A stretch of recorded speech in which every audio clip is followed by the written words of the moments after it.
चलो गाइस, अब यहाँ पर देखो, हम लोग चैप्टर नंबर 5 स्टार्ट करने जा रहे हैं, जिसका नाम है एरिथमेटिक प्रोग्रेशन। राइट, चैप्टर का नाम क्या है? Arithmetic progression. अब देखो यहाँ पर एरिथमेटिक प्रोग्रेशन मतलब होता क्या है। यहाँ पर मैं कुछ नंबर्स लिख रहा हूँ, उसको गौर करना। जैसे कि लिखा मैंने पहले 13, फिर 18, फिर 23, फिर 28, डॉट डॉट डॉट डॉट, ऐसे करके क्या आगे नंबर आ ही रहे। दिख रहा है ना आपको? पहला नंबर क्या है? 13, दूसरा 18, तीसरा 23, चौथा 28। तो यहाँ पर कुछ नंबर्स मैंने लाइन में लिखे हुए। अब देखो 13 के बाद 18, तो यहाँ पर आप लोगों को दिख रहा है कितना डिफरेंस है? 5 का डिफरेंस है। कितना? 5 का डिफरेंस। क्लियर? फिर 18 प्लस 23, तो यहाँ पर भी 5 का डिफरेंस है। 23 प्लस 28, यहाँ पर भी क्या डिफरेंस है? 5 का। तो जब आपका इस तरह से ये सीरीज हो, आपको ये सीरीज दी हुई हो और हर एक बार डिफरेंस सेम हो, तो इसको हम कहते हैं एरिथमेटिक प्रोग्रेशन। क्या कहते हैं? Arithmetic progression. क्लियर? तो हम कहते हैं कि ये सीरीज, ये जो नंबर्स है ना, वो एरिथमेटिक प्रोग्रेशन के फॉर्म में है।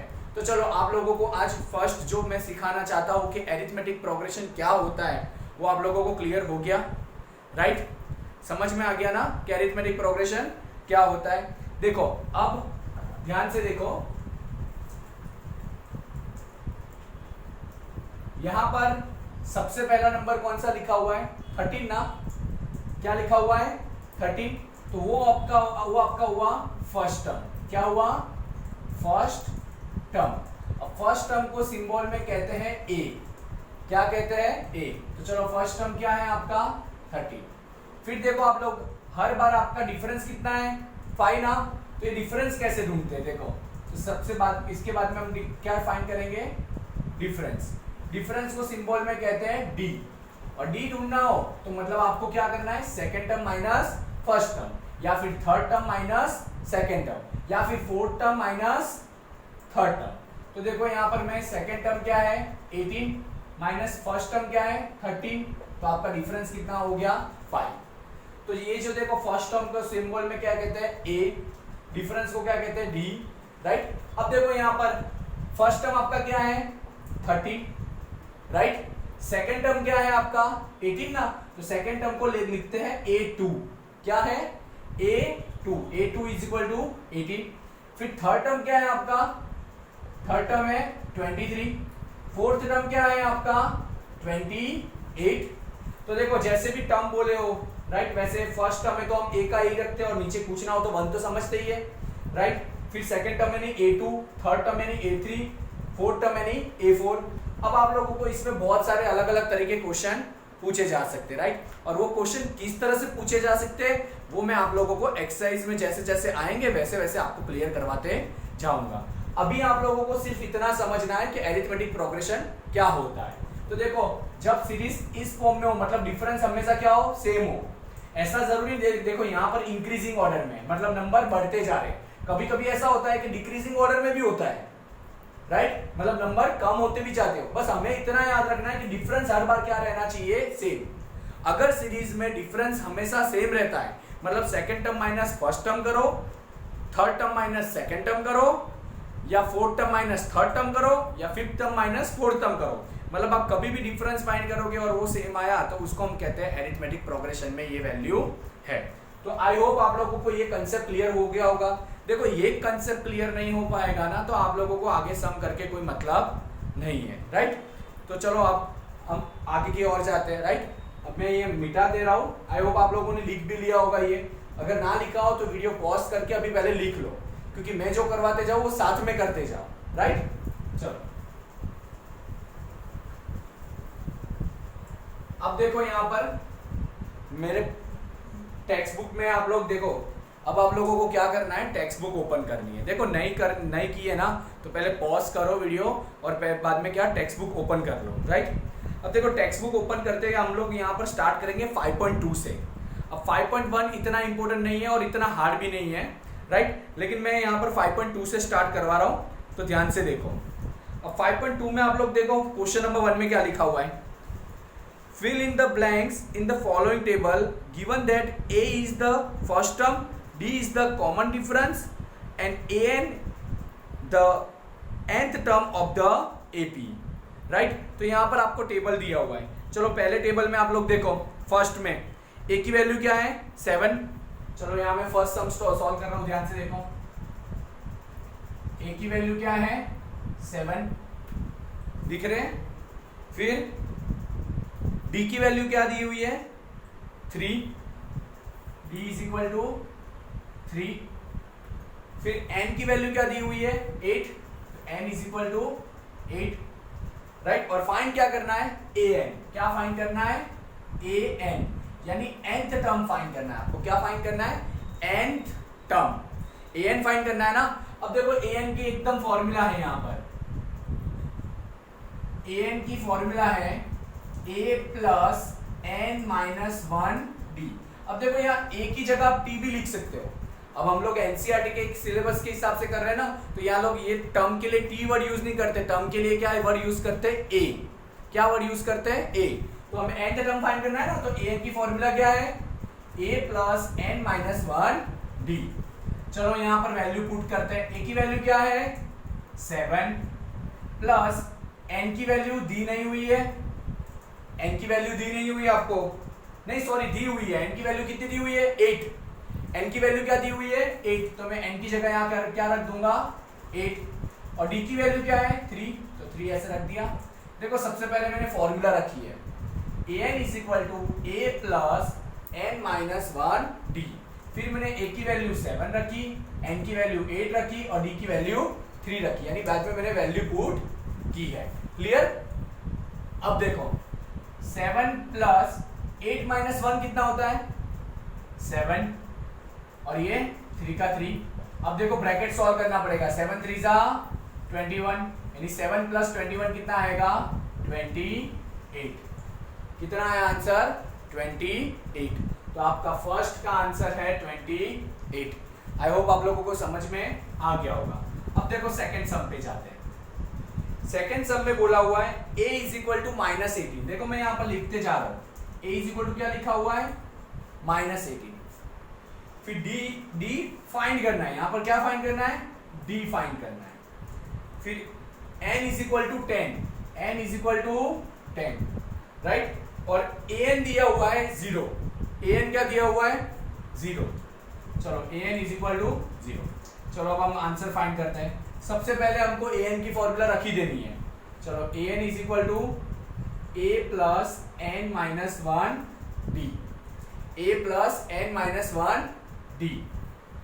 चलो तो an की वैल्यू यहाँ पर दी हुई है। अब देखो आप लोग क्वेश्चन में नोट करो, an इज इक्वल टू क्या दिया हुआ है 0, तो an की जगह मैंने 0 रख दिया। a की वैल्यू माइनस 18 प्लस n की वैल्यू 10 माइनस 1, n की वैल्यू दी है ना 10, और d तो सर d तो फाइंड करना है। तो देखो सबसे पहले मैंने फॉर्मूला रखी, फिर फॉर्मूला में अपनी जिसकी वैल्यू दी थी, an की वैल्यू 0 थी, a की वैल्यू माइनस 18 थी, n की वैल्यू 10 थी, और d फाइंड करना था तो d का d रखा। अब देखो मैं इसको किस तरह से सॉल्व करता हूँ। मैं सबसे पहले ये जो माइनस 18 है ना, ये माइनस 18 को इस तरफ लेकर आ जाता हूँ, तो प्लस 18 हो जाएगा। ये 0 तो कोई वैल्यू नहीं, 0 प्लस 18 18 ही होता है, राइट। अब देखो 10 माइनस 1 कितना होता है 9d, राइट। अब देखो हमें d फाइंड करना है, तो ये 9 को इस तरफ लेकर जाना पड़ेगा ना। d फाइंड करना है तो 9 को कहाँ लेकर जाना पड़ेगा इस तरफ। तो 9 यहाँ मल्टीप्लाई में, तो इधर जाएगा तो डिवाइड में, तो 9 2 जा 18, तो d इज इक्वल टू 2 आ गया। क्लियर। तो यहाँ पर आपका सेकंड सम भी क्लियर हो गया। चलो अब थर्ड सम की तरफ जाते हैं। देखो थर्ड सम में क्या बोला है। थर्ड सम में a की जगह डैश दिया हुआ है, यानी a फाइंड करना है। थर्ड सम में क्या फाइंड करना है a फाइंड करना है। क्लियर। थर्ड सम में क्या फाइंड करना है a, राइट। अब देखो आगे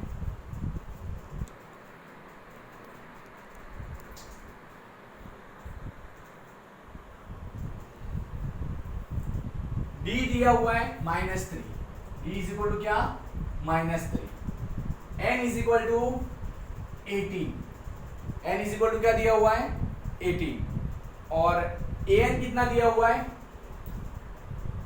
-5। देखो सबसे पहले तो मैं क्वेश्चन ही लिख रहा हूं, ऊपर जो वैल्यू दी हुई है, a की वैल्यू यहां नहीं दी हुई है, d की वैल्यू कितनी है -3 है, n की वैल्यू कितनी है 18 है, और an की वैल्यू कितनी है -5। अगर आप लोग टेक्स्ट बुक लेकर बैठोगे तो ज्यादा समझ में आएगा, नहीं समझ में आ रहा तो वीडियो को पॉज करो और वापस बैकवर्ड करके देख लो, राइट। अब देखो आगे, अब यहाँ पर a फाइंड करना है, तो लेकिन सबसे पहले तो मैं क्या करूंगा, an की फॉर्मूला रखूंगा। an की फॉर्मूला क्या है, a plus n minus 1d। चलो an कितना दिया हुआ है -5, a कितना दिया हुआ है, तो सर a तो दिया हुआ नहीं है, तो a का a ही रखेंगे, प्लस n कितना दिया हुआ है 18 -1, और d कितना दिया हुआ है -3। क्लियर। देखो पहले फॉर्मूला रख दी, फिर वैल्यू पुट कर ली। अब आगे देखो -5 इज इक्वल टू, अब मैं पहले ये सॉल्व करूंगा, क्योंकि ऑलरेडी देखो 18 -1 कितना होता है 17, और ये -3 ऐसा का ऐसा ही। चलो फिर अभी भी ब्रैकेट सॉल्व करना है। अब देखो प्लस माइनस माइनस, और 17 3 सा 51, राइट, लेकिन -51 आया, प्लस माइनस माइनस 17 3 सा 51।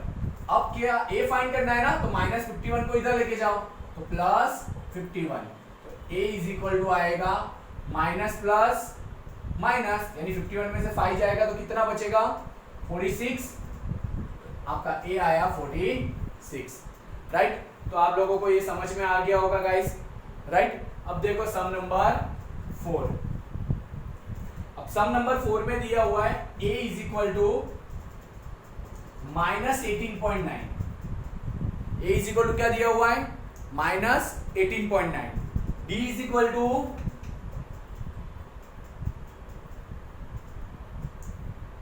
देखो d इज इक्वल टू दिया है 2.5।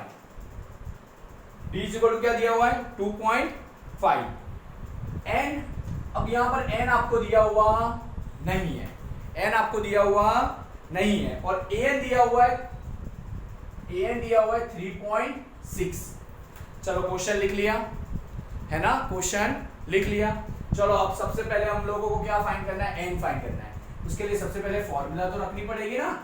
चलो an की फॉर्मूला क्या है, a plus n minus 1d। चलो an क्या दिया हुआ है 3.6, a क्या दिया हुआ है -18.9 दिख रहा है, प्लस n माइनस 1, तो n तो दिया हुआ नहीं है, तो n माइनस 1 ऐसा का ऐसा ही लिख दिया, और d कितना दिया हुआ है 2.5। अब देखो गाइस, यहाँ पर मैंने पहला स्टेप तो फॉर्मूला रखी है, दूसरे स्टेप में मैंने क्या किया है, फॉर्मूला में वैल्यू पुट की है, राइट। अब आपको क्या करना है, सॉल्व करते जाना है। तो सबसे पहले मैं ये -18.9 को यहाँ लेकर आऊंगा, तो वो हो जाएगा +18.9, और ये ऐसा कैसे रखूंगा n-1 इंटू 2.5। अब देखो 3.6 प्लस 18.9 करते हैं, 6 plus 9 15.1 carry, 3 plus 1 4, 4 plus 8 12, 1 carry, 1 plus 1 2, तो 22.5, ये आया 22.5 इज इक्वल टू n-1 2.5। अब देखो ये 22.5 है, अब ये 2.5 यहाँ मल्टीप्लीकेशन में, क्या है मल्टीप्लीकेशन में, तो इस तरफ जाएगा तो क्या हो जाएगा डिवाइड में, तो 2.5 डिवाइड में आ गया n-1। Clear, n-1, right. अब देखो यहाँ पर भी पॉइंट के पीछे एक नंबर है, और यहाँ पर भी पॉइंट के पीछे एक नंबर है।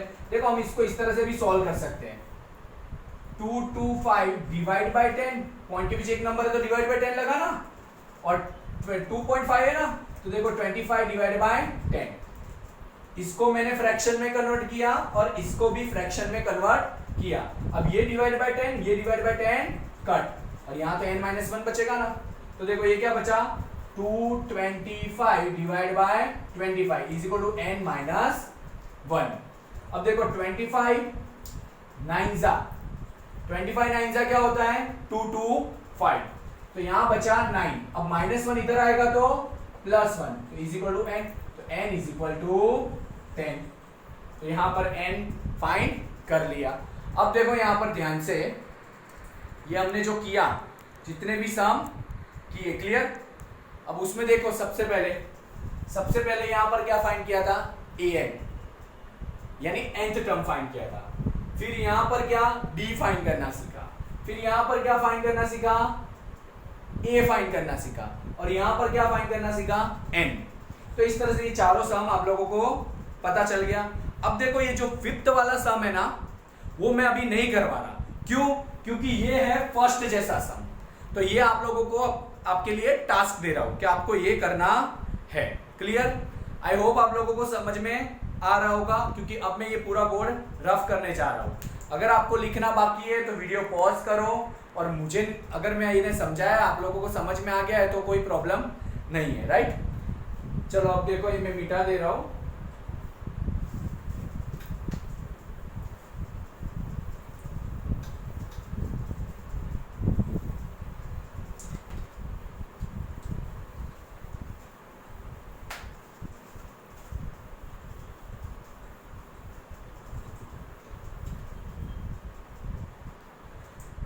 चलो अब नेक्स्ट क्वेश्चन नंबर 2 की तरफ जाते हैं।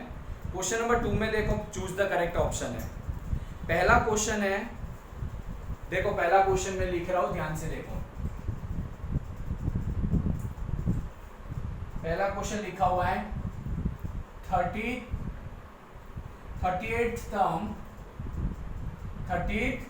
term of the AP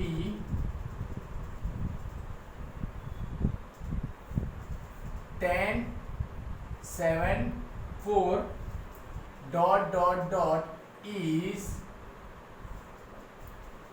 अब आपको क्या करना है, ये जो अरिथमेटिक प्रोग्रेशन दिया हुआ है, देखो यहाँ पर अरिथमेटिक प्रोग्रेशन क्या है, 10, 7, 4, और उसका क्या फाइंड करना है, 30 यानी 30वां टर्म फाइंड करना है। क्या फाइंड करना है, 30वां टर्म। तो देखो कैसे फाइंड करते हैं, ध्यान से देखो। यहाँ पर सबसे पहले में यहाँ फर्स्ट टर्म क्या दिया हुआ है अरिथमेटिक प्रोग्रेशन में, देखो ये रही सीरीज 10, 7, 4 ना, तो फर्स्ट टर्म आपका क्या है, 10। फिर फाइंड करूंगा डिफरेंस। क्या फाइंड करूंगा, डिफरेंस का फॉर्मूला क्या है, second term minus first term. तो देखो 7 माइनस 10 है ना, 3 नहीं होता, -3 होता है। 7 माइनस 10 क्या होता है, -3। तो चलो a और d आ गया। अब मुझे कौन सा टर्म फाइंड करना है, 30 ना, तो n इज इक्वल टू क्या आएगा, n इज इक्वल टू क्या आएगा, 30। n इज इक्वल टू क्या आएगा, 30। तो देखो a आ गया, d आ गया, n आ गया। अब मुझे 30 टर्म फाइंड करना है। पहले फॉर्मूला रख दो। देखो an की फॉर्मूला क्या होती है, a plus n minus 1b। अब 30 टर्म फाइंड करना है, तो जहां n दिखे वहां 30। तो देखो a, यहाँ n की जगह क्या लिखेंगे हम, 30, यानी a 30 फाइंड करना है। क्या फाइंड करना है, a 30। देखो यहां मैं लिख देता हूं, यानी a 30 फाइंड करना है। क्लियर? तो चलो a की वैल्यू क्या है, 10, प्लस n की वैल्यू क्या लिखेंगे, 30 माइनस 1, राइट? और d की वैल्यू क्या, -3। अब देखो सिंप्लीफाई कर रहा हूं, ध्यान से देखो। 10 प्लस 30 माइनस 1 कितना होता है, 29, और -3, 10। अब देखो प्लस माइनस माइनस, 3 9 जा 27, 2 कैरी, 3 2 जा 6, 6 प्लस 2 8, तो -87 आएगा। क्योंकि देखो प्लस माइनस माइनस, 29 3 जा 87। अब 10 माइनस 87 कितना होता है, -77। तो हमारा 30वां टर्म कौन सा आया, -77। आई होप आप लोगों को समझ में आ गया होगा। तो देखो यहाँ पर आपको क्वेश्चन नंबर 2 में फर्स्ट जो है ना, उसका ऑप्शन नंबर सी में देखो आपका आंसर -77 है। चलो अब ये सेकंड सम भी इसके जैसा ही है। यहाँ मैं सेकंड सम लिख रहा हूँ। अब उसमें आप लोगों को 11th टर्म फाइंड करना है। क्या बोला है, 11th टर्म। और एरिथमेटिक प्रोग्रेशन देखो, ये एरिथमेटिक प्रोग्रेशन है, -3, -1/2, 2 ... ये देख रहे हो आप लोग, राइट? यहां पर ये लिखा हुआ है ना, ये है आपका एरिथमेटिक प्रोग्रेशन। और यहां पर बोला है 11th टर्म फाइंड करना है। यानी आपको देखो सबसे पहले मैं आपको बता दूं, a आपका क्या होगा, -3। चलो d फाइंड करें। देखो यहां पर d इतना इजी नहीं है।